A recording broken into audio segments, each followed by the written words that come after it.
Gather, veterans. It's time to join the fight. The long war begins. Arrival of black ships pending. All walk no abominations. Please report to the disembarkation point.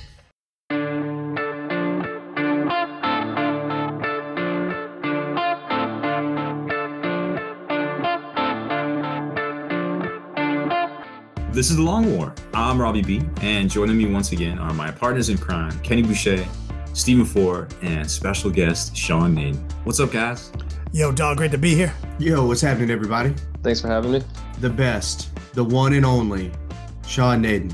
And perhaps, is this 2 weeks in a row you fools are in the same room? It is. Did we do this last week? I can't remember. No. A couple weeks ago. A couple weeks ago. You were foreshadowing because I'm probably going to have to be in here next week, too. Is it a power play that Rob's chair is higher? He's the big guy. This is the boss cat chair. The cat throne. It is the cat throne. Let's give the people a little introduction here. Obviously, if you listen to this podcast regularly, you know who three of these hobos are, myself included. We're joined tonight by Sean Nayden, a good friend of the show. We've been playing 40K together for years. Me, Juice, him, Rob. We're just, doing our thug thizzle. Typically, Sean, I think, does slightly better on average at tournaments than the rest of us. I could be wrong. Juice, back me up. If there's a table setting ranking 1 to 10, you will find Sean usually a couple tables ahead of all of us. What's a tournament? How many people? More than one person? More than one person. Sean, why don't you give us a little backstory, man? What you been at? What you been doing? Like in all life or recently? This is a mostly 40K podcast, so I if you can keep it to 40K Keep stuff. it there. And poop. A solid human feces. Yeah. Human feces story. Not a personal story, but there are some bad shit stories. I've seen them alive, but I've been playing 40K for a long time since I was a youngin', but probably started playing competitive 40K when I was getting out of college and started meeting crazy fun people like you guys, and it's probably my favorite thing. Go meet new people at tournaments, talk about 40K. 40K is one of those topics like I could talk all day about. If someone wants to talk about 40K, I'll just keep talking. Yeah.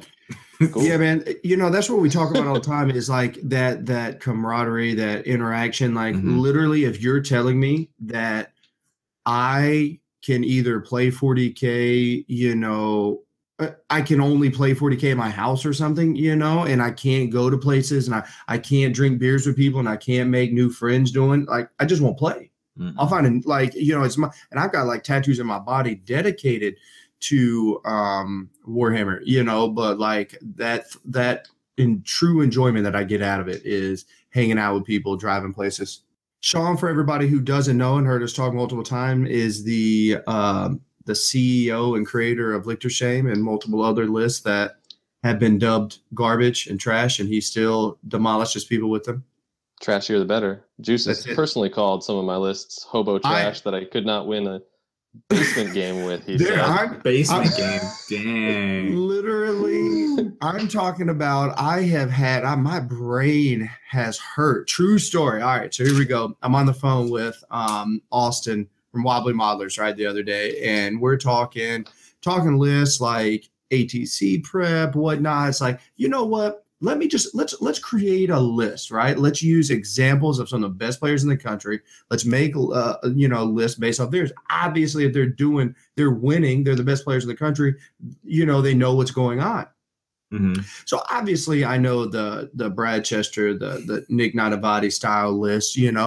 So I was like, all right, I already know that one. So let me pull up on the Best Coast Pairings app, and I'm going through looking at lists. I was like, let me check out Sean's real quick. Yeah. Let me tell you how the next 35 minutes of our conversation. What is this for?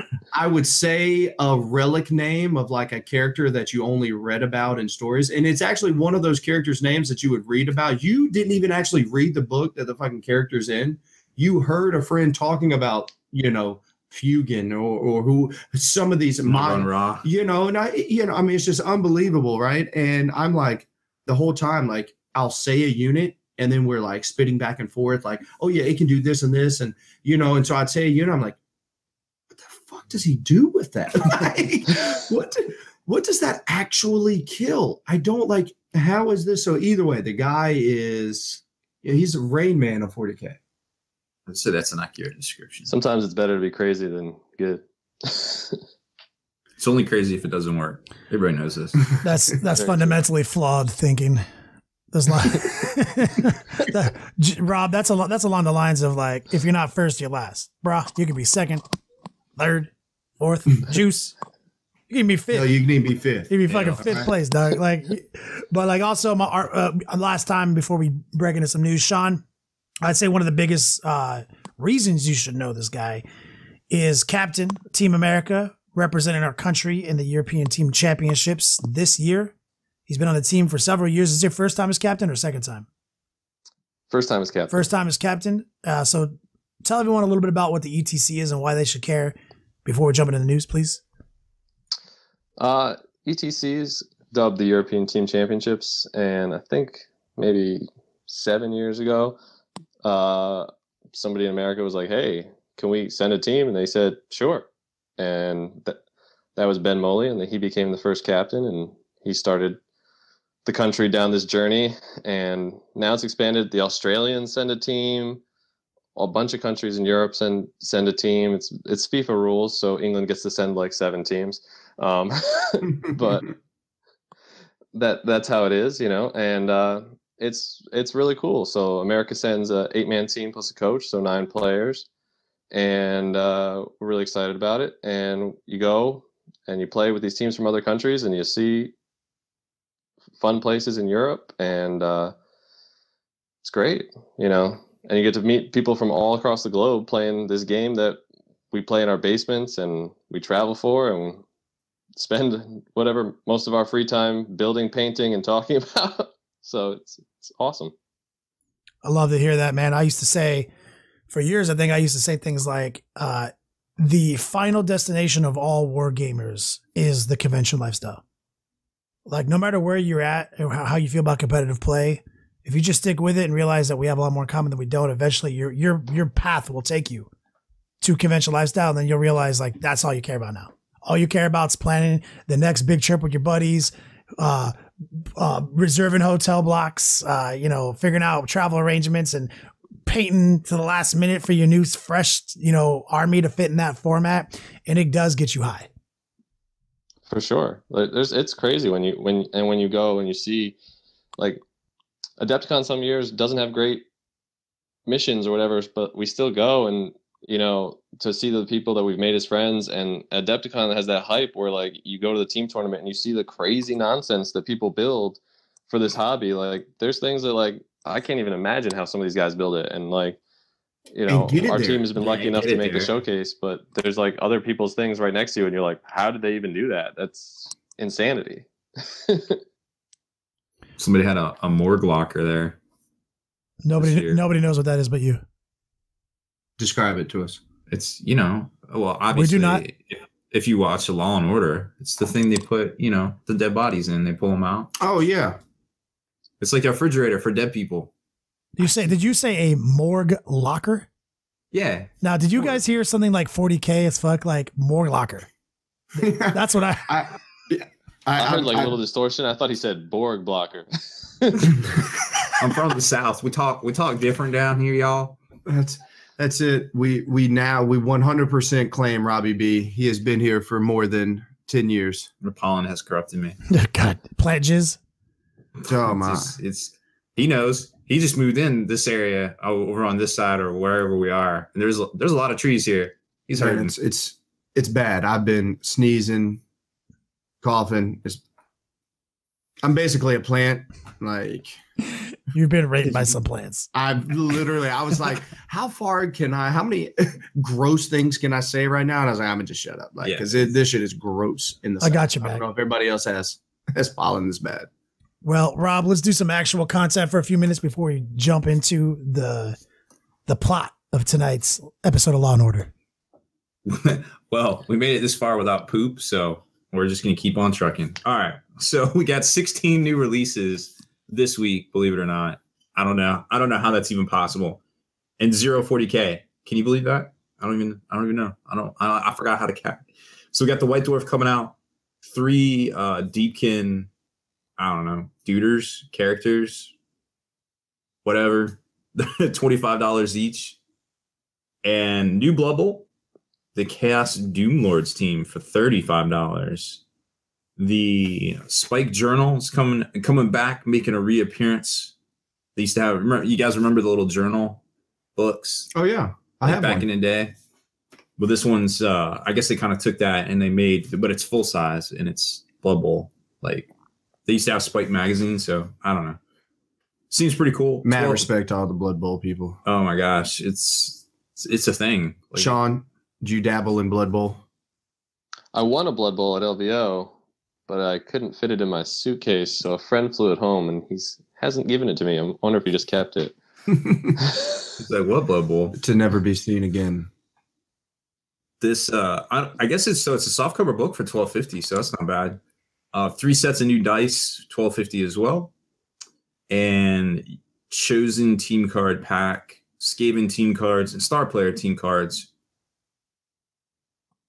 Looks like they're $25 to $15. But on the Necromunda side of things, which I guess technically is $40K, there is the Gang War 3 expansion, which I think will be pretty good. There's a bunch of stuff in there people have been waiting for. The Vansar gang. Those guys look a lot like Infinity. Have you guys seen them? They look like some Infinity models. Again, no one knows what you're talking about here. I don't even know why I talk sometimes. Shadespire, anybody? Age of Sigmar. Without Star Haspel. Wars Legion. The Deepkin stuff looks really cool. I want to turn all that stuff into Dark Eldar. I was gonna say how many burst cannons are you gonna tape to these dudes? All the splinter cannons will be taped to the the underside of the sharks. It's funny you say that because they are basically Dark Eldar underwater. That's how their rules are. And the Dark Eldar are Dark Eldar over the water because they have sailboats. Yes.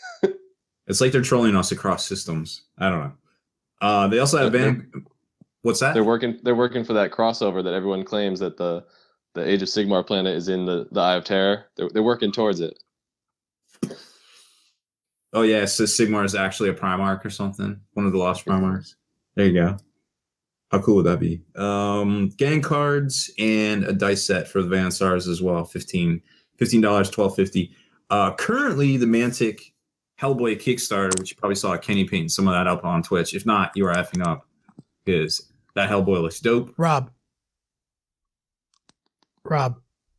I've been waiting my whole fucking life for these Hellboy miniatures to come out, man. Like since Indie Clicks, because I was a fanatic Indie Click HeroClix player back in the day. I mean, like I don't know if anyone's watching live, I have this huge Galactus. You may have seen it in some of my videos online behind me occasionally. That was an old HeroClix. That was like their big event HeroClix. He was a literal HeroClix. He's like 1,800 HeroClix points. It's 4 dials. I bought him for $800. Yeah, when you see that model at anyone's house, any of your gamers' houses or anything else, realize that man didn't eat for 3 weeks to buy that. Okay, I worked at a fucking cafe making like $7 an hour. I literally overdrafted my bank account by $500 to buy that thing on eBay. It was a problem. Like I had to quit you. That's how deep this shit goes. And so like I was huge into Indie Clicks, but it fell flat on its face because they couldn't snag up that Todd McFarlane IP. So they Hellboy was their big IP. Though Hellboy was amazing, it didn't have the crowd, that awareness that Spawn had. And so my favorite figures were the Hellboy figure, and the unique Hellboy was like the rare, right? Because these are like collectible. I hit every game store in Miami. Last fucking box Indie Clicks I bought got the unique Hellboy with the horns, full demon. And it's crazy because the 2 minis, they actually have the exclusive full demon Hellboy on this new Kickstarter, and their actual Hellboy, which I just painted. I put up a video on Facebook. There's one on YouTube. They got all the videos on Patreon. It's almost the same pose as the old Indie Clicks. Almost the fucking same shit. Those are the only 2 HeroClix I ever repainted. I did my own repaints on those 2. So I'm like, I'll call my boy up. I was like, yo, let's do this. I'm like trying to figure out how, because I'm in on that Kickstarter, right? And I'm going to get that exclusive Hellboy, but I'm like, is there a way that I can get my shit quick so I can put out a fucking paint tutorial today? So we're talking right now with Mantic. That's the I'm pushing projects back to paint this goddamn Hellboy. Well, it turns out a lot of other people like Hellboy too, because they're probably higher now, but they're over $500,000 on their Kickstarter already. That's only been up for the last roughly 6 hours. Wow. Pretty good. Seems good. Yeah. What was their stretch goal? Do we know? Like 139,000 or something. Oh my dear Lord. They've crushed that. That's awesome. Congratulations. Yeah. So I mean, I think the appeal was you could get everything. Oh, it was the early bird. So they were doing a 24-hour early bird, which is probably over by now. But I think you get everything for like 89 pounds or something. Which for a board game with all the miniatures and all the expansions, that seems pretty good. Mm-hmm. I can't math. Yo, I think it was like 90. I think it was like 90 units in that board game. Yeah, there's a lot of stuff. It was like $1 a model if you got early bird. Yeah, I don't even know what to say. So moving on. Yeah, come to find out that business module works like Zombicide. Mm-hmm. You know, for about that same buy-in, you got some cool models like in an amazing game. We see how Kickstarter did them well. Yeah, I mean, under $100 board games sell, man. When you get a whole bunch of model count, that you can do anything with. Yep. Yeah, it's like the expansions are onboarded, and then they can come out with 3-4 more expansions like later on. I mean, there's Hellboy comics have been around for a while. I mean, Kenny was just talking about early 2000s, but like that was 15 years ago. I didn't even become aware of it until early 2000s. Like I was like, what is this Hellboy shit? And then when I saw the minis, and I was like, yo, I'm all about like one big ass punching hand. Like that's kind of my thing when it, you know what I mean? Like grab my hand. Like, and I was got to know more about this guy, so I got super deep into Mike Mignoli scene after that, man. I just want to stir the mashed potatoes. And he drew a special box art for the board game too. Oh yeah, I've been tweeting the shit out of him with my miniature that I painted, trying to get him to retweet my shit. But nah, motherfucker doesn't give a shit about me. Maybe he doesn't have Twitter. He does. I'm on his goddamn Twitter, like tweet at you. Here, yeah, I painted it. I'm twatching you. I twatch all over you, dog. Damn, cold as ass. Well, I want you to know I used your painted Hellboy picture in the article. You used the whip one that's not tight. What? I saw it. Yeah, that's like my whip from 2 weeks ago. He's not even on his marble base. Well, I needed a horizontal. It wasn't going to be. I needed a horizontal picture. I'll explain to you on Facebook. You're going to tell me. Poor form. You're going to tell me I haven't taught you how to use Photoshop by now? No, I needed it to be horizontal to pop. I guess I could have done a vertical, like a little upside, sideways. You couldn't have just taken the picture into Photoshop and just cropped it horizontal. I did do that. I think we're talking about my final gallery one. That one that you looks couldn't sick? Just message Kenny and be like, yo, take a picture and cut it sideways for me. I don't know if you know this, but Kenny's right there.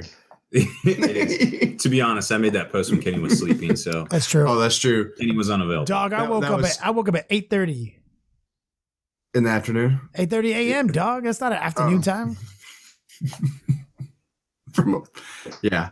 How many times I'm driving down? I'm like, yo, I'm gonna call Kenny. It's like 1:30, 2 o'clock Eastern time. Like that's like 10 o'clock or 11. Who knows? I get a message back like, "Is it emergency? You dying?" Yeah. No. I'm just gonna call poop stories and 40K. All right, I'm sleeping. Okay. Deal later now. That's accurate. So I can see why you didn't even bother calling me, because 9 times out of 10, I would be asleep at that time normally. So I can't get mad at you. I'm glad you forgive me. Thank you. I'll be sure to second guess my using your pictures in my articles ever again. Please, fucking. It's a good thing nobody reads my site, so it's fine. Spikey Bits with all that troll clickbait.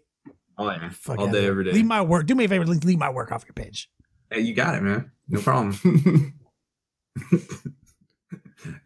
No one will remember your name. Anyways. So I think that's it. Oh, Artel Miniatures put up some new work in progress of some enforcers, and also an angel, a lady angel with wings. Looks pretty good. I guess you could say it's a Celestine, maybe. She might be some form of a saint. Yo, be careful with that. They already got in trouble. Power's about to get cut off to this room.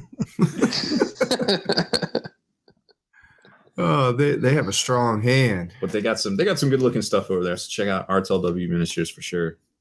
Yeah, the other day on Twitch, somebody, Menson Nurse, I believe was his username, he showed me his Gabriel Angelos. He's like, yo, what can I do to make this red pop? I was like, damn, your Gabriel Angelos looks a little different than mine. And I pulled mine out and I was like, what's going on? Oh, yours is the Forgel one. I wasn't going to say because I was like, I don't know why yours looks so shitty compared to mine.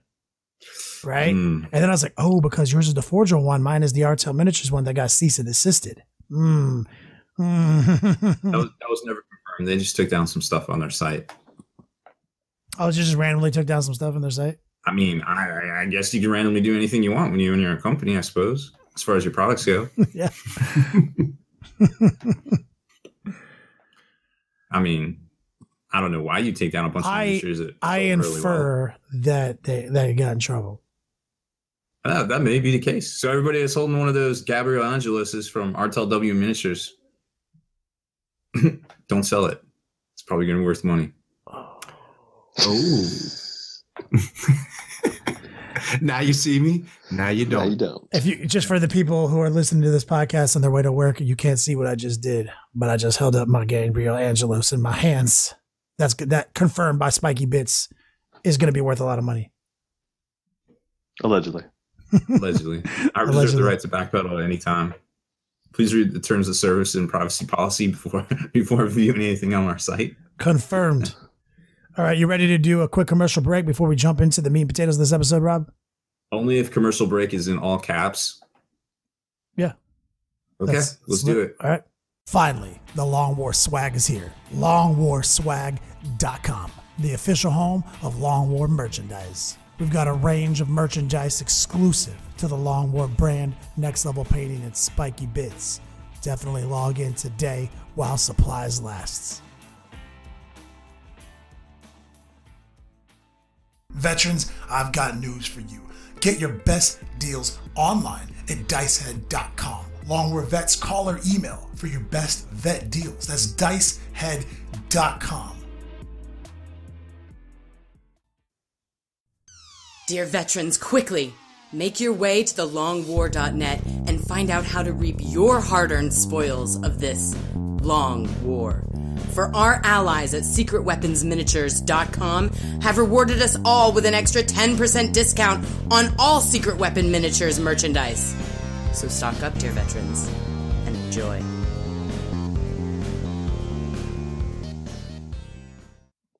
ElrixHobbies.com is your exclusive portal to upgrading your hobby. When you sign up at thelongwar.net, you gain an instant promotional discount good for 10% off at Elric's Hobbies. ElrixHobbies.com. And we're back. The iciest of all breakdowns in the history of Warhammer 40K. Yeah, I can just say whatever I want on our podcast, right? No, that's a fact. I don't know why you stopped. Keep going. You know? Today, the meat and potatoes with special guest referee Sean Nayden. All right, guys. So we have several categories, too many to count. Hold on. 1, 2, 3, 4, 5 categories. Yeah, I stopped at 3. I was 6 would have been way too many. Yeah. Wouldn't have got there. So we're going we said we weren't doing top 5 and we got there anyway. Yep. Yeah. He's like, that's stupid. I'm like, okay. Well, Rob, I'm sorry. We have we have the big winners category. We have the in spite of / just because category. We have what we call the Eldar category / worse on paper, the wild card category, and the actually worse category. So I figure we want to start with actually worse. Work our way up to big winners. Yeah. All right. So on the actually worse category, guys, I'm going to say them all, and then we can go back to the top. So we have Harlequins, Death Guard, Demons, Sisters, Marines, like Space Marine Codex, and Space Wolves. Back to the top. Harlequins, what do you guys think? Well, I think the Rule 3 hits them hard because they don't have more than 3 units in their whole codex or index. They don't even have an HQ, do they? They have 2 HQs. That's the one slot that they have 2 things of. They have 2 HQs, 2 elites, but one of them is unique. And then what? 1 fast attack, 1 troop, and 1 heavy support. Yikes! That's a little awkward. The Eldar family gathering. Yeah.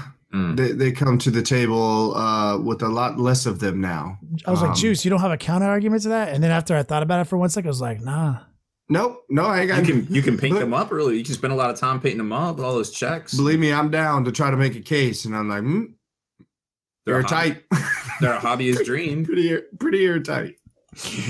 What do you guys think about Death Guard, Rob? I like Death Guard. I think the way people are playing was kind of exploitive. Like with that whole I'm gonna bring in a Poxwalker and the cultists, and we're gonna do this thing where we get stuff back and it's all free. Like, dog, just like. The Death Guard troops are good. You can first turn charge Mortarion. Now, granted, that won't always go well for you because there's bubble wraps and such, but whatever. Funsies. They've got the little jet bike things or whatever. What's the little thing with the multi-mount on the rockets? Those aren't bad either. Not blight drones. Mythic Blight Hauler. Is it Blight Hauler? I think it's Blight Hauler. I don't know. I believe so. Yeah. Mm-hmm. But the real key to them the plague is wheelchair. Yes, the Nurgle plague wheelchair. But the drones are really what does it, because those things can straight tie things down. They're deceptively hard to kill. And for 155 or 160 points or whatever it is for those things, they will just something rolls up on you and you just float them in. Chances are they will tile it up the whole game. They're not incredibly offensive, but they do still have 3 decent attacks at each turn, I believe. Well, they do have the flamer too. Don't forget, they do. They can't actually. Yes, they have the spurter. They spurt. They have 2d6 attacks, with that shit. It's pretty good. So yeah, and then you can bounce out. You can do your spurter, charge back in, tie them up, whittle them down slowly over time. So what you're saying is Death Guard have had a case of these spams at competitive level, and the way we play them now for a little bit here, right? Yeah, I mean, in all reality, if we're saying that people take the best of units multiple times, if you're telling me now they can only take a few of these best units, I don't believe that the rest of the units that they can take scale well to the spammable units. Right? If that makes sense as a standalone book, because that's what we had to judge this on. That's what we're saying. We're not saying about a soup detachment or putting 3 detachments together. We're talking about a standalone army. That's the only way that we can judge these fairly, Okay. So this is where I'm at is if the 3 best units people just took a ridiculous amount of, if you remove them and now the scale of, points, I believe that their troops are good because they do have grenade bomb tricks. They do have, really good characters and whatnot. But at the end of the day, they are still very expensive for just, power armor guys. So, yes, I believe these guys got hit really hard. Poxwalkers, that whole entire army is null and void now. You can't really do that to the extent of what people were doing before. Plague Burst Crawlers literally have 3. My man who is running 16, if you want to let 3 of yours go, just hit me up. I'll buy 3, so the rule of 3, as Sean alluded to, hit Harlequins. It hit probably out of all the dexes there is, it probably hit Death Guard the worst. And Sean, what you were saying earlier, you were it really only hurts them objectively, because the way they play today. That doesn't mean forever hurt, right? Yeah, I mean, we're going to judge them based on how they're playing today and as a solo decks. But any chaos build can always be, propped up by all the other chaos stuff you can take along with it, which is soup has changed, so you can't do that. But if you can't take 7 Plague Burst Crawlers, now you take 3, and now you spend some of those points on Plague Drones. And I don't know if I'm 100% on this, but are there 3 different type of Plague Drones, like the close combat one and stuff like that? Are those separate data slates? No, they're all the same. Weapons upgrades? Option. Yeah. Okay. So, you're a little limited, but you still have a bunch of tough units, and so just objectively worse today. But objectively, based on how they were being played at top level competitive play, yeah, they're objectively worse. But these guys could, they pair well with Forge World stuff. They have good stratagems. You can get a lot of negatives to hit. You can stack negatives to hit with different things too. Just being, throwing a neg 1 to hit on a Fire Raptor. I'm not saying the book. Yeah, I'm not saying the book is bad because I still, again, I like a lot of the things that's going on, but like we have to be real here. You know, if before this FAQ dropped and after, we have to say that they've gotten worse. All right, without playing anything, without whatever else compared to what was out there, right? Yes. All right, let's keep the rate moving. We have a lot of these to get through. So, demons. We talked about it extensively before. Demons in the way we play them now. I think Sean, I'll sling it to you. You mentioned like how they were like a splash codex. Elaborate on that. They were definitely a splash codex for the most part. I mean, some people would run mono demons, but most people were taking them for the Nurglings tucked into your chaos detachment, for your brimstone horrors, like cheap troops from the beginning, screens out, stuff like that. Because a lot of your other chaos things, like your Death Guard, like your Chaos Space Marines, cost a lot of points. So you took the cheap things, you took your beguiling gem that you love, right? But forbidden gem that beguiles people. And you weren't using them as a main book. You may be throwing in a Bloodletter Bomb. You may be throwing in the Nurgle tree to help the Nurgles out, but Feculent Gnarl Maul, but you weren't taking pure demons for the most part. Not in top tables.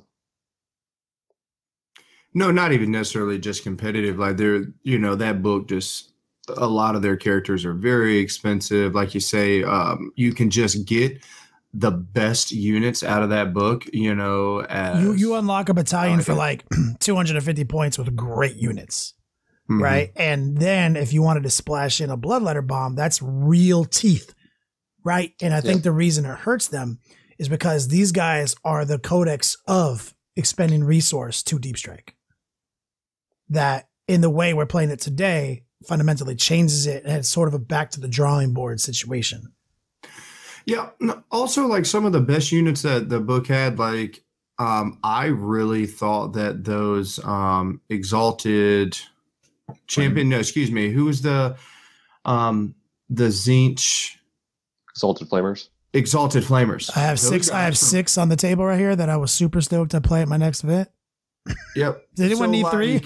Yeah, they filled a void that if you wanted to go a mono build, right? Because they filled I will do some range firepower. I will do things like that. So that 0 to 3 really hurt that aspect. The chariots, chariots got hurt real bad out of this. Again, as a mono build deck, it definitely not being able to charge as easy turn 1 and keeping points off the board. Sean, do you believe that power level 50-50 up and down would come into play with demons, or not really? Probably, if you're trying to deep strike in. I mean, but it's all theme builds, right? Because like if you're taking great unclean ones or like the other greater demons, like they have a huge power level, and so do like maybe like big units of the smaller guys and stuff, But those big power level guys weren't seeing the table anyway. So yeah, you might be taking a hit if you're like me and you're taking a bunch of Nurglings to open up the table, which are like 3 power level or some shit. But by the same token, you now open up the table naturally because the other person can't deep strike on you turn 1 anyway. So like that's that double-edged sword of that. Like you don't need maybe the Nurglings anymore because you can just bump out your cultists or whatnot. You took the words out of my mouth. It's like, are we saying that like every list that had Nurglings and stuff for that turn 1 just doesn't care anymore? If you are me, this is why it doesn't hurt me so much because I usually forward operate. That's my jam. So Nurglings still do exactly what I need them to do, which is create a space so that your forward operators don't forward operate on me, or if I can get down before your infiltrators, you don't get to infiltrate on me. So like still great in that situation, but for the deep striking, it might not even matter. So that's a great point. Interesting. Rob, you got something for this demon discussion? No? I think you guys have pretty much said it all. I mean, it's really just you can spam multiple princes still because there are different data sheets scattered about, but they would be, maybe Chaos Space Marines or demon or death guard or whatever. But other than that, I mean, demon builds are fundamentally going to change. Yeah, the rule of 3 probably hurts anybody trying to make a thematic list more, right? Because now if you're already limiting yourself to one god, with the demons, now you can't take each one of your gods, which is interesting because like a Harlequin book. Which it's interesting because I've always said it's less thematic to try to think it's not thematic that you can have multiple gods. Like it's still chaos. Like we're still this force, you know. Like I love that they got rid of all these. Like, well, if you have this chaos god and in this one you can't do this. I'm like, yo, I'm so glad that that's not how we can finally get on the wavelength of like, hey, don't just be like, I need to play Khorne all day long. I was like, hey man, why not take a battalion of Nurgle so you can use some of Nurgle's best tricks to support your Khorne? Like, isn't that a better list at the end of the day? And so that spam ultimately at the end of the day will create list innovation. But as it stands right now, if you don't innovate, your dex is worse. You're a gun line. Agreed. All right, let's move on. Sisters. Rob, I know you love them sisters. Sisters actually worse. I didn't really play a whole lot of them. I think Celestine's still strong regardless, but you're going to have a harder time fitting her into lists because you can't soup. So now people are going to start digging into the book and be like, oh, what is all this stuff? What does it do? Oh, okay. You know, maybe yes, maybe no. But at the end of the day, I mean, they might not even see play till they get their actual decks, you know, next year. I think it's going to be a tough army to build 2K with. If we're talking mono builds, dude, they have, again, 85 points to get you a Retributor squad with 4 heavy bolters. You can only do that 3 times. Right? That's true. You know, like sister squads are 45 points, right? For 5 chicks. Like, you know, you can't spam out, you know, not even necessarily spam. Like, in my opinion, if you took 4 of something, that ain't spamming, you know, you're filling out a roster if this is what you're doing. Right. So I think Seraphim. You never want to take a ton of Seraphim because they only get a couple special weapons per squad. So 4 pistols between 2 people, and then the sister spear could have 1. You know, but so like that's why you want more of them. It's like double Infernus pistol, 1 plasma pistol, or some shit, right? It was like the jam. 2 double Infernus and then 1 plasma pistol. You know, but again, it goes down the rabbit hole of not even just necessarily those units. Like, look at the what is the Dreadnought? How can I not? The Penitent Engine. You know, like probably one of the top 3 coolest models in 40K, right? You know, and 0 to 3 kind of hurts that. I think if you want to run. Can you squadron them though? You can definitely squadron them, you know, but the only thing that I've always, whenever I've built lists in my spare time, is the overkill fact. Like, I would rather have, you know, 6 squads of 2 or 5 squads of 2 than, you know, 2 squads of 5. But I think they operate independently on the table now, don't they? I almost wish that every squadron of vehicles operated like Carnifexes, where you buy it as a squadron, and then the second hits the table, it's 3 separate guys. Oh, is it not? Every vehicle squadron should be like that. Yeah, I think it works like that. Like Sentinels and stuff do that. They may be like that. I don't think Sentinels do that. No, their Sentinels are a unit. But I think anything with the Walker keyword still has to stay together. It's all the tanks get to act independently. Well, I mean, I think that even with that aside, I think that the Retributors and the Seraphim MSU was very dominant in the competitive build, and that just got taken away. Yeah. Objectively worse. And let's move on to Marines. Now, when we say Marines, I think most people are thinking Ultramarines. So anything in that book. So yeah, I mean, I think White Scars is under here, Raven Guard, Black Templars, anything that you can throw out of that book. Yep. And we said it's objectively worse because simple things, right? They got point increases on some key crucial units like Robbie G, Fire Raptors. And like Sean said earlier, they had tools to deal with deep striking and forward operating anyway because they have access to scouts. So like, it's not like something was just created that specifically helps them. They already had tools for that, and some of their key units got more expensive. Yeah. I agree. You know, you've got things like I don't know if necessarily the rule of 3 actually hurt this army, right? Because he only took 3 Storm Ravens anyway, right? Yeah, Good point. Fire Raptors. Yeah, or or if you are building something like you're not running more than 3 squads of Centurions, right? Or 3 Predators, or who knows what's in your list. I still think that having the assault cannon Razorbacks, the last cannon Razorbacks, and having those dedicated transports is still a positive. But in all reality, not having soup, points increase. I agree. This is, like you said, it's just on paper. In the pre-show, we didn't talk about Raven Guard though. Do they get better by everybody else not being able to get close turn 1? I mean, there is. Yeah, I mean, technically, they have they're fort operators, right? Mm-hmm. Yeah. Anyone who has mass fort operating, I mean, is good. But like, why weren't there as many Raven Guard armies before? Because that's just a good set of rules. Well, because they're still Marines and they're bad. There's that. Well, there's just easier way to drop stuff in. Also, coming back, ruling on the field for pennant engines is they are squadrons of 3. Tight. They suck. But they do not separate. Up to 3? Yeah. I mean, they don't suck. It's just another point. It's just another point. But interestingly enough, they're a different faction. They are Adeptus Ministorum faction now. All right. Who knew? Actual worst list. This is the objectively worst people. We also put Space Wolves on this list because they lost a few crucial turn 1 charge stratagems and possibilities that they had.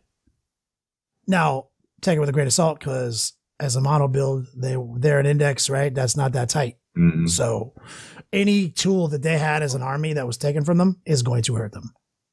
Well, I think they had like a whole page of magenta FAQ the very first go around. They have like, more in magenta than they don't right now. Like, that's pretty savage. It is brutal. But like, we don't, like, it's just, you got to put them in that category because they're a crowd favorite. They'll get a codex soon and whatever. We won't even be talking about them that much. So let's move up. We have a wild card category and we only put 1 army in this category, guys. Necrons. I think Sean, you had a point that we don't know enough about them yet, right? Yeah, I don't even think a lot of the Cron players have settled because I hang out with Alex Fennell a lot, big Necron lover, and a couple other Necron players in our area, and there's some talk about like Tesseract vaults and Deceivers lists and this, but like, and then more balanced approaches with destroyers and whatnot. And so I don't really know that they've settled on a list enough to get nerfed.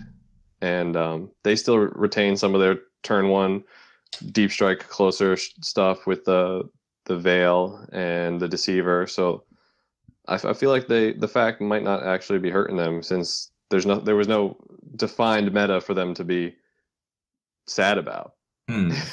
Yeah. I can go with that, right? And because they definitely, like you said, they have loopholes around some of the turn 1 assault. Oberon can still do things. The Deceiver, and someone else I can't remember. The Lightning guy. Oh, Stormlord.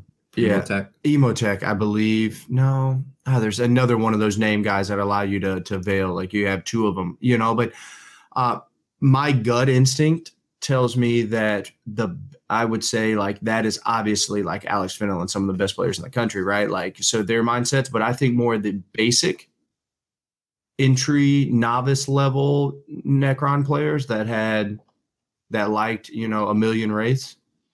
And that probably hurt some people's feelings, or destroyers. And like, I know plenty. There's actually a guy here local, or was some years ago, and he had like 30 destroyers. He just had a whole themed army. He didn't do it to spam, because to be honest, it wasn't good then, but he wanted his whole army on stuff like that. So, I mean, I don't know. Again, that's why they're in the wild card. Maybe they're feature proofed. Maybe G-Dub knew something like this was coming and they just kind of wrote the decks we had several back-to-back releases and I don't think people had enough time to really jump on that Cron D. That as well. That Cronje. We're also in a little bit of a lull in terms of like when you go the rush for like competitive gaming from Vegas to Adepticon is so like they're so close and they're so big that like right after they happen you get this like let me not play a little bit of 4K for a minute, you know? Yeah. So like you don't know maybe if there's like some lists cooking out there, and Necrons didn't come out until after Adepticon, so people weren't really, you know, focusing on them or thinking about them. Truth. Yeah, I mean, Necron's Tau and Dark Eldar all kind of got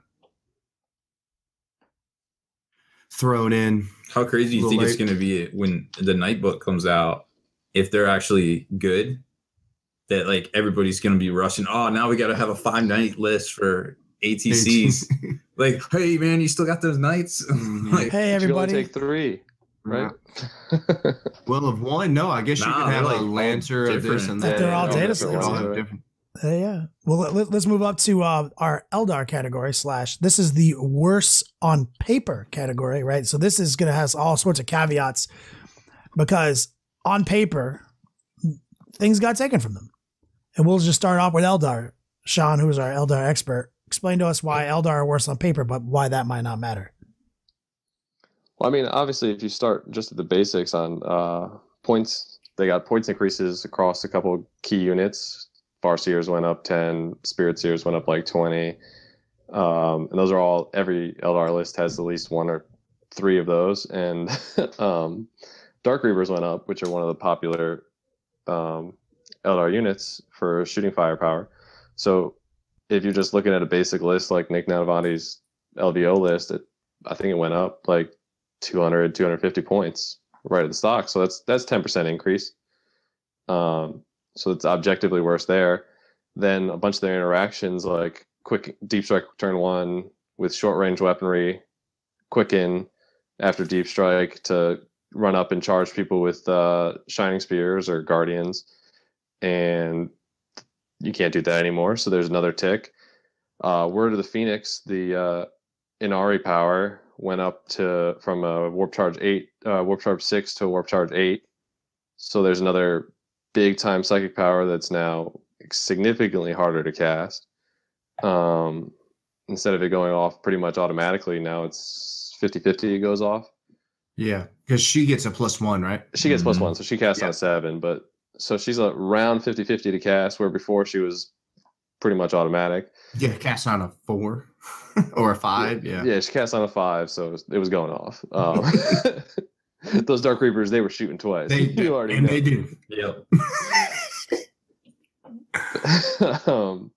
So right there, like that's 3 big tick, tick, tick, and killed soup. So you're not taking cheap dark Eldar warriors to fill out your battalions, you know. So there's a bunch of ticks right down the list where okay, so you're like, oh well, Rangers might be better than Dark Eldar warriors, sure, but come to find out, Rangers cost 60 points, Dark Eldar warriors cost 30. That means that's doubling the cost of my battalion tax. Yeah, your entry tax, and your list has already gotten more expensive. Mm-hmm. And your list is already getting more expensive. So yeah, needless to say, with all that, it is definitely on paper worse. There's no way that you can say it's not. Are you seeing any tears from these eyes or any uncertainty in Sean's voice? Like literally, I don't know if I speak for everybody, but Eldar is still probably the best, army out right now with tricks that they have up their sleeves. Eldar is a myth. I mean, I'm not worried. I didn't use Dark Reaper, so 0% nerf to me. But they're still Eldar. Like they still have some of the best psychic powers in the game. That's why some of them got nerfed, because they are the best. They had the best powers. They had some of the best casters. They had variety. They have powers they can adapt game to game, person to person, opponent to opponent, round to round. Kenny, whenever we were talking one time about how to play against things and this, Kenny said it best. It's like, whatever it is that you do or that you want to do this turn, just go ahead and know that the Eldar player is going to have a stratagem, a psychic ability, a just inherent ability because of who they are to counteract your plan every turn.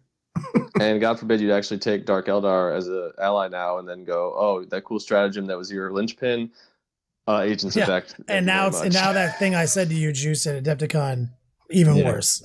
Mm-hmm. So Are they objectively worse, and will they change? Yeah, they'll be fine. They're Eldar, and they have access to Dark Eldar. That's why we called it the Eldar category / worse on paper. Now, also what falls in the Eldar category and worse on paper is chaos. Similar things that Sean just said. We got a Tide of Traitors nerf, which is one of the best stratagems in all of 40K right now. And now it got changed to a very, it's annoying now. And we also got a, Chaos Fire Raptor was the Fire Raptor, right? And it went up in points. And other chaos things that we're lumping into it, like we discussed earlier, overall did take it, because you saw Chaos Demons, you saw Chaos, Alpha Legion, you saw Death Guard, all these things together in general, potentially worse on paper, but especially, but we're talking Codex Chaos Space Marines. The Deep Strike, definitely a thing for Obliterators, which have 24-inch range weapons, which going first, getting in their backfields, dropping right where you want to, double shoot stratagem, +1 to wound, hitting on 3s or rerolling 1s. That was a thing that you could just be like, I'm here, and I'll take 2 of your best things off the table. So that goes away. Fire Raptors, like I said, all that. But I feel like Chaos has a lot of the same things that Eldar have. We're just having to dig deeper for new combos that we were too lazy to find. Complete lack of innovation to be like, well, I could just take this unit that's really good times 6. Yes, that's powerful, but that's also lack of innovation. Now, with these deep strike restrictions and this 0 to 3 rule, I find myself instantaneously finding potentially better combos as a Chaos player. So worse on paper, but I feel like I'll be fine. And again, it helps that you have those like you have what, 5 books to help shore up. It's a super faction. Choose from super factions. Yeah. Absolutely, yeah. And we'll just clip it. Blood Angels. We didn't know where to put Blood Angels when we talked earlier. Because we're like, well, Slamginius, he got fucked. Some of these other things got fucked. But then I think Sean brought it up and juiced that some of their stuff, they can still leave the table and shit. Yeah, and they can still run across the table on the first turn. And they assault 3d6, so even off the beta strike where everyone gets neutered off the you can't move after deep strike, that doesn't really apply to them, and they're going to have fly keyword. Mm-hmm. Yeah, knee-jerk reaction, I would definitely say that they got worse just because what they want to do, they were doing turn 1, right? They do have ways around getting, making that 9-inch charge a lot more approachable, so don't take a whole army of them, I guess, so you can have some base power level and unit wise, and then bring them in, beta, whatever. Yeah, but in all reality, what does an army of Blood Angels look like? Can anybody tell me? Blood Angels being played the way they're being played today is a splash army. Like that's what I'm saying. Yeah, so like underneath that premise is like they're splashed in to do something that like that. You know what, Sean? They probably do better now because something that Juice always talks about is like, sometimes Juice loses games because he juices himself. He sets up to go second and then seizes the initiative. He's like, I shouldn't have done that. Or, I'm going to bring all my Hive Tyrants in on turn 1. He's like, you know what? Every time I don't do that, I win more games. Every time I don't go all in, I win more games. So the beta strike potentially could force you to just play a smarter, cagier game with the Blood Angel splash. I mean, to be honest, I have put together some Blood Angel builds, and Bang Guineas. If you just tell yourself, Bang Guineas just doesn't come in until turn 2 or 3. So, whenever I was playing a more heavy Genestealer Cold aspect and had units in, I was like, literally one of my Acolyte units, just that motherfucking unit does not hit the table until turn 2 at the earliest. I really want them to be rolling their 3d6 and rerolls to charge stuff on turn 3. That's when they're going to make pay dirt because they're so flimsy. They die so easy. So, but again, if you look at it, what they wanted to do and what they were doing in their current meta and things like that, I can't say that they got. And now they're restricted to the 0-3. Now, if you're telling me that you're a mono build Blood Angels player, now you're like, you feel like you've gotten nerfed in the turn 1-ish. You feel now the 0-3 heat because, like, if you're building a mono build, what do you like? Yeah. With your vehicles, I don't know, Feel bads. 1,000 points in characters and then Sanguinary Guard. That's why we're saying Maybe so. worse on paper, but they can play through. They can still play, absolutely. Yeah. And Sean did showcase some amazing points of literally they still get 3d6 charge. They still have, upon wings of fire. They just get relics that say I have a 3 of invulnerable and I get to reroll my. You can't overwatch me, dog. And I can't. Yeah, that's a good one. That's a keeper. Can't overwatch is one of the most powerful abilities I think in the game. Mm-hmm. Agreed. All right, let's move on. This is the just cuz do me, I do, you do you, I do me category that we outlined in spite of. So in this category, we'll start with orcs. Orcs are, we're saying this is the sort of unchanged, like it don't matter. We still do us. These FAQs don't really affect us because we didn't do these things. And Sean, you brought it up with orcs. You're like, orcs only had one unit that was good anyway, and you can still spam it. Yeah, you lose a couple weird boys, but the bulk of your army was boys, and they're troops. Take as many as you want.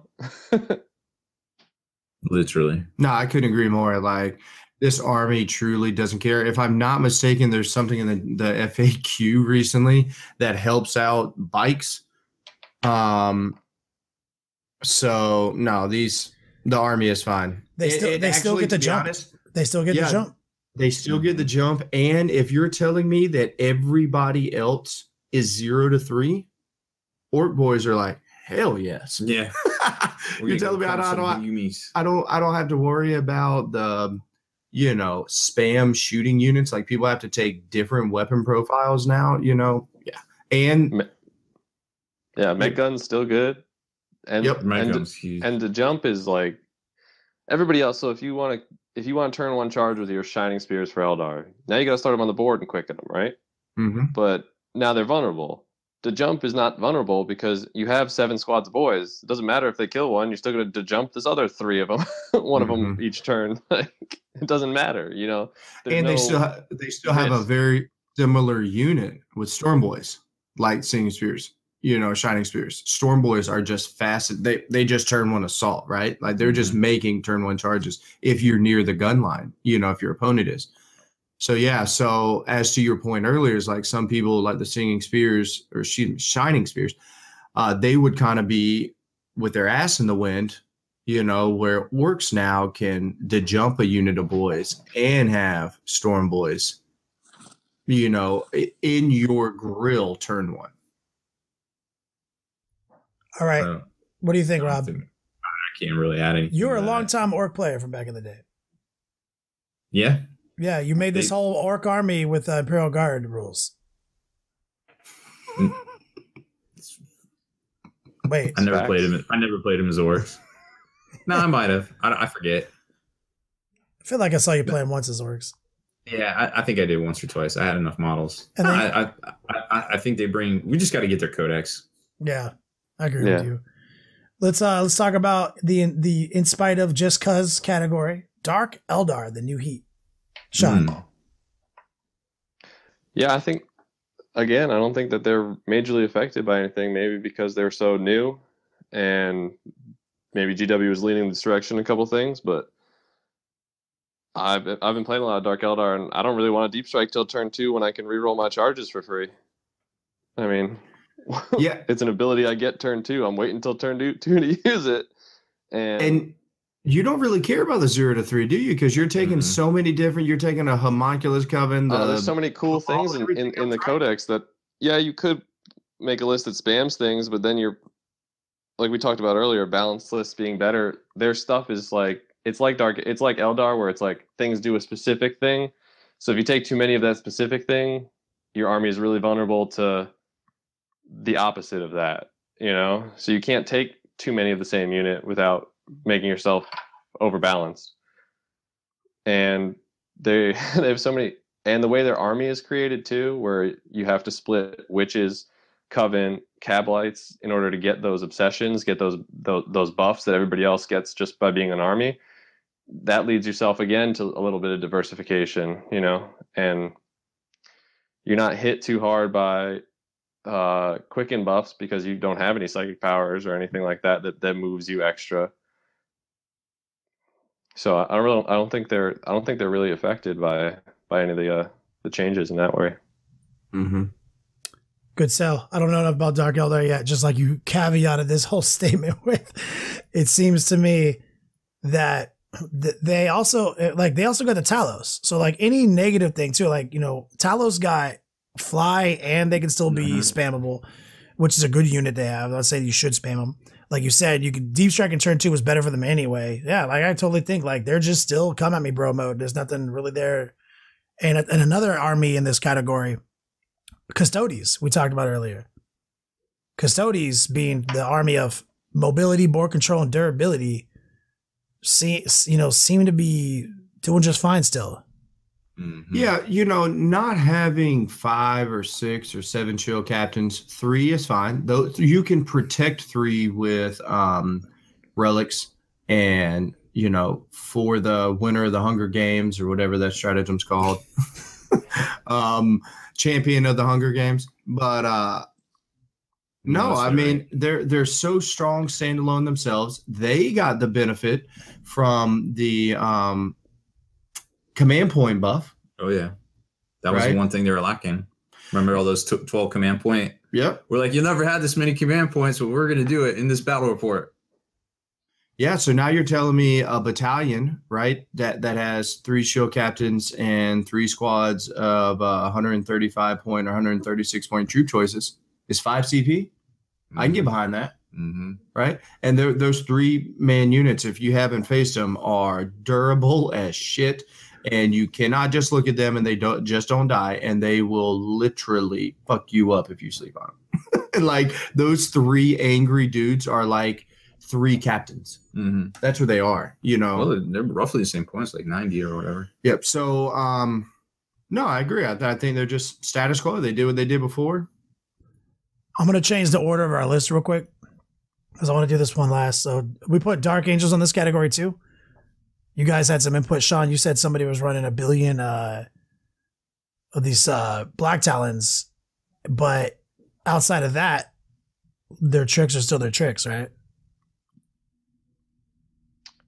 Yeah, mostly I've only seen the flyer lists or splash Dark Angel units into, you know, mixed Imperium lists. So I think they fall in a category of they haven't really been unlocked, or they aren't going to get worse because they were only maybe so-so as a full codex anyway. They have some trick damage, like super high potential plasma damage, where you can splash that in still and, you know, rain down some plasma love, but I don't think that they were hit in any way by many of these changes. They weren't. Yeah, I did love that. I won't lie. I did love some plasma inceptors coming in hot with the, you know. But hey, like we talked about earlier, come in turn 2, you're probably gonna have a better day. Yeah, probably hit Pater a little easy. I mean, I believe Dark Angels are. I mean, I'm high on Dark Angels right now, just with the fire bases that they can have, and they have rerolls with Azrael. You know, a Dark Shroud makes everybody standing around them good. You know, Azrael gives rerolls. Mm-hmm. All the invulnerables. Yep. So you know, I believe they're doing what they do. You could actually, in my opinion, field a Dark Angels competitive army standalone better than, in my opinion, Blood Angels. Right. It would be more versatile. Which is why we have Dark Angels on the in spite of category and Blood Angels on the worst on paper category. Yep. I agree with you. So here's the one I want to say for last in this category, Rob, for my Caspel. Oh. Grey Knights. A lot of people thought we were going to put Grey Knights on actually worse on the worst on paper category. We discussed it earlier in the show, and we decided that ultimately they're the same. If anything, you might see them splash out more. I mean, the big Dread Knights. I mean, Shunt's good, Gate's good. Like, that's easily a lot of their abilities, Rob, got fixed, and when the follow-up graphic design fake FAQ to the big FAQ that they put on the Warhammer community page, their jumps are unaffected by these new deep strike rules. Their smite got fixed, so they got a buff and an immunity from an issue. So now, obviously, if you're the guy who said I wanted to run 6 Dread Knights, well, I mean, like, you didn't win any fucking tournaments anyway. So yeah, like, stop. Sean, how do you feel about 6 Dread Knights? What do you do with that with your list? Who runs 6 Dread Knights? Some of the haters out there say I can't bring on my Dread Knights. Oh, come on. Sean's like, I've never played against one because one's never done good enough that I had to meet them on table 3. Yeah, I don't know. I can't read 3. well, so I don't really know some of these books. If people don't play it against me, then I don't know what it is. So fair point. Reading is hard. Yeah, I would love to have Mike Haspel in on this conversation because he'd be like, they're garbage. You can't play with them. I was like, they're exactly the same garbage they were yesterday, Haspel. Actually, they're better garbage, like Rob said. Slightly better garbage. You might see him slightly more often. Very slightly. All right, let's move into our final category, if you guys don't mind, so we can get out of here for the night. Doing this giant size, big FAQ winners, more length and girth edition. All right. X-Men. Triple size. Yeah, triple size, bro. We got 3 honorable mentions before we go into our big winners. So 3 honorable mentions, Admech, T-Sons, and Nids for our big FAQ winners.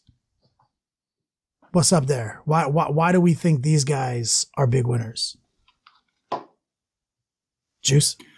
Yeah, Admech, you get extra turn of shooting, and they weren't really spamming a lot of units because they're pretty expensive anyway, so they don't care. CPs, they get more of those. They get more CPs. They have stratagems that allow them to do outflank shenanigans. They also have so that can be used into play. They also have good maneuverability.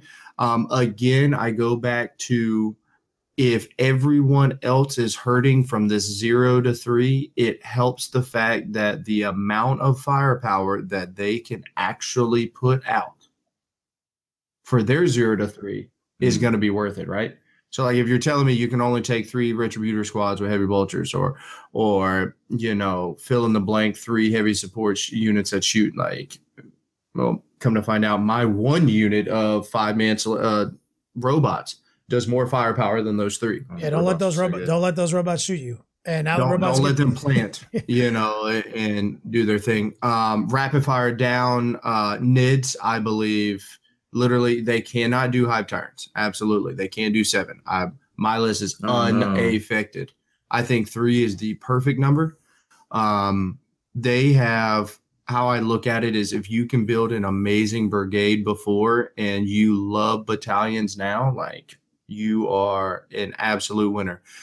They get usefulness of speed with Hive Tyrant still, mass number firepower, Hive Guard, ignore cover. One of the best books that do mortal wounds. I believe this book is, this edition has definitely helped them out. And for my 3 Hive Tyrants I do have, they will be staying alive a lot longer because I'm not bringing them in until turn 2. You couldn't trust yourself before. Now, it's not even a question now. T-Sons, Sean Nayden brought up why he thinks they're better. Sean actually put it out to us. Well, the smite changes help Magnus and the Thousand Suns out a lot, because now they're not getting negatives, so they get more max smites. Like, I think Magnus with a strat can max smite like 4 times a game. Yeah. And without people deep striking in on his sorry ass as much. He has a plus. You can definitely get him. He has a +2 to his cast strat with a natural +1 innately. So yeah, he's literally, with very little effort, he's super smiting you 2d6 mortal wounds every time he's. Isn't he natural +2? Oh, he's natural +2. It's +2 strat. So it's right. So I think it's +4, right? Yeah, so he's a +4 in this situation, and with a little bit of shenanigans, that's bad times. Bad times. So that's interesting to find out. Yeah, I ain't trying to be like 2d6 mortal wounds, dog. I ain't trying to be that life. Not about that life. So those are our 3 honorable mentions. Now we have 3 our big winners. Rob, IG, Imperial Guard is on our list of big winners. How do you feel about that? Well, I think look, IG, you're just going to have command points for days at this point. Like, they're so cheap to field.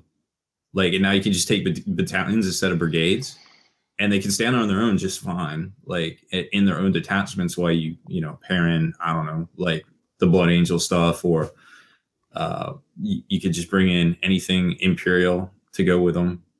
Grey Knights if you really want, or Custodes.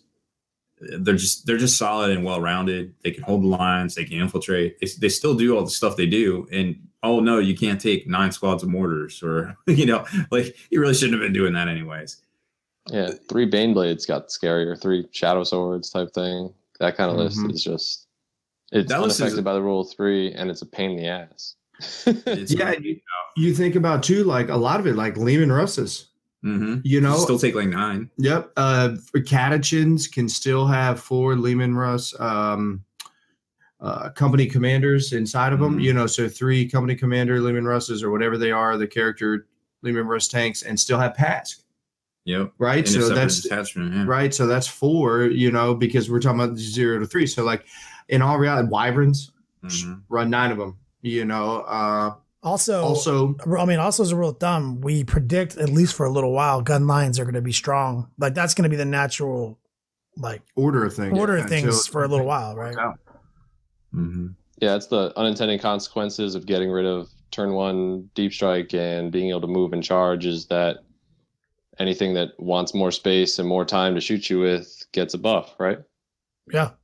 And if anything, you might see guard lists with more command points, because if you're doing like what you said, and you want to take PASC, you want to take some catechins, well, it's even cheaper to make those into 2 battalions on their own right there, and then you have I will look at my opponent and say, don't even keep up with your command points. Like if you're taking grand strategists, not even talk, and if you're that dog, I've played people who come with 8 CP and they have grand strategists and the Vexus Aquila or whatever. Yeah. I'm talking about they start the game with 8 because they've blown on all these CP on all these other characters. And by the end of turn 5, they've used command points, 4 of them every turn, and they end the game with fucking 15 command points. I'm like, what the hell just happened? So like you're telling me that if they start the game with 21, or 18, it's a wrap. Do whatever you want. How hilarious would I lose track every time I play a guard player. I'm like, you used 7 points last turn. Why do you have 12 left? Yeah, no questions. Well, remember you did this and you rolled 3 dice, so I got 3 dice. Unbelievable. I'm like, sure, sounds like Come to find out, like magic. Sounds fair and balanced. You actually don't have that cool of strats anymore to blow through that many. So whatever, just tell me what you're using. All right, so obviously IG is a big winner here. Tau, we put Tau on the list. Tau kind of fall into that same category, right? Natural gun line, wants more space. They have a couple of tricks up these sleeves anyway for blocking people from trying to get too close to them. So they got some of the strongest guns in the galaxy right now. Yeah, for sure. I mean, more space. They didn't have scouts or anything like that, but now they can buff their screen out turn 1, not have to worry about it, and then just set you up to be overwatched to death. Yeah, they do have the Kroots that get that 1 7-inch move. So like that bubble wrap gets 2 turns now to establish a anti-deep strike bubble. That's even better. Yeah, and again, they get helped with the stratagem boost for CP. Mm-hmm. So that's really good. They don't care about deep striking units, so they don't care about how many CP they have up. They have how many Iron Man armor suits that don't need a deep strike. They fucking get close to you to blast your ass.